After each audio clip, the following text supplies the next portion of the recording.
High বন্ধুরা, সেদিন ছিল আমাদের বাড়িতে বিল রান্না। যেহেতু বিকেলবেলা রান্না হবে ওর জন্য দেখতে পাচ্ছ সব এখন পরিষ্কার করা হচ্ছে। পরিষ্কার করা হয়ে যাওয়ার পর প্রভাত এখানে বসে গেছে। প্রভাত আর প্রভাতের মা দুজনে মিলে বসে গেছে এখন উনুন তৈরি করতে। অবশেষে বিকেলবেলা দেখতে পাচ্ছ একটুখানি শুকনো হয়ে গেছে, আর এদিকে জেঠিমা জ্বালানো জোগাড় করে নিয়েছে, আর মা হচ্ছে যে বেগুনগুলোকে কেটে নিচ্ছে। যেহেতু অনেক রাত হয়ে যায় ওর জন্য তাড়াতাড়ি জেঠিমা উনুনটা ধরিয়ে নিল।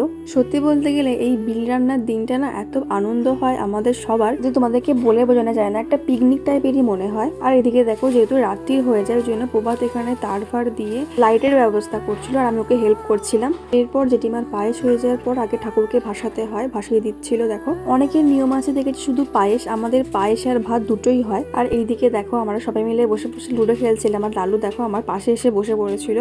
আর দেখতে পাচ্ছ কতটা সন্ধে হয়ে গেছে। অবশেষে রান্না প্রায় কমপ্লিট হয়ে গেল 7টা থেকে 7:30টার মধ্যে। ওইদিকে মা আলু ভাতে বেগুন ভাতে সবকিছু মেখে ফেললো আর আমরা খেতেও বসে গেলাম। জেঠিমা আমাদের সবাইকে দিয়ে এবারে নিজে খেতে বসলো। তারপরে দেখো আমরা সবাই মিলে খেতে বসে গেছি। আর ওইদিকে এখনো বৌদিরা বেগুন মাখছিল আর কি, তখনও ওদের হয়নি। তারপরে দেখো পেছনে ওরা খেতে বসে গেছে। আর এদিকে আমাদের খাওয়া হয়ে গেছে বললে জেঠিমা উনুনটাকে ঠান্ডা করে দিল।